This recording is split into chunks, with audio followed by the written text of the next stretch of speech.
and he'll be able to give you a really good, at least in his mind, a really good price that on what it's going to take to get that done.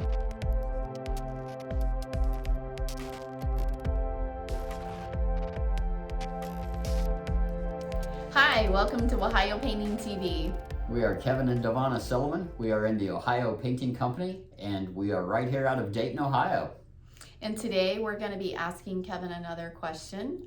These questions help you maneuver things like hiring a painting contractor and what all that entails. And so anyway, today's question is how do painting contractors actually come up with their prices? Okay. All right, so let's break this down into three categories.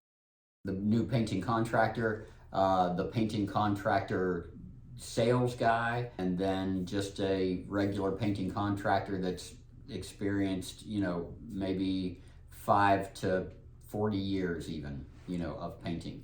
So number one, let's hit with the sales guy, okay? Most likely, he's gonna come in with a measuring device, and he's gonna calculate the square footage of the walls and the ceiling, may go to the closet if you'd like the closet painted. Once he has all of those numbers, he'll add those up again to be painted.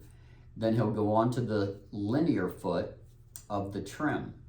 That'll include the baseboards, the door jambs, the window frames, anything at all that's just trim, if there's crown in the room. So those are the linear foot that he's going to add up. He'll take both of those, pretty much always put them in some type of a program that tells him what the price is going to be.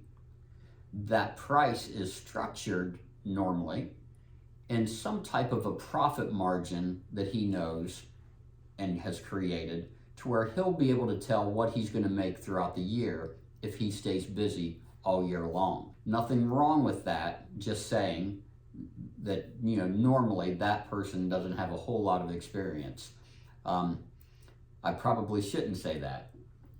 It might get me one of these days. And if you're a painting contractor listening to this, I apologize. Let's hit number two. All right. All right. Good idea. Get out of that one. All right. Number two. This is going to be the new painting contractor. Okay. Younger guy, most likely. He'll come in. He'll look at the room. He'll think, well, this isn't going to take very long. So he'll come up with the price, and you'll love it. There's no doubt. You'll love the price. Typically, he's going to lose money. One of the good things about that is it builds character, for him. Again, nothing wrong with this painting contractor, and if you use them, that's great. But it's going to be an inexperienced one that's going to be learning on your house. Thanks again for supporting young painting contractors, though, because they are essential to the overall economy, whenever we look at that realm. A little bit deeper subject than we're going to get into today. So anyway, number three, this is going to be the painting contractor that comes into your house, and he may not have a measuring device. He may be a little bit older. He might not even have painting clothes on, but he'll be able to come into your house, look at that room, and just by looking at the walls, looking at the window seals, looking at the baseboard and the trim to see the gaps that are there that might need filled with caulking, the paint that might be on the ceiling from the walls that shouldn't be there. And he'll be able to give you a really good, at least in his mind, a really good price on what it's going to take to get that done. If there's a lot of furniture in the room, he's going to note that in his mind. Most of this stuff, though, he'll be able to just look in that room and say, by looking at a few other things, like the window seals and the trim, he'll be able to say in his mind what that price is going to be.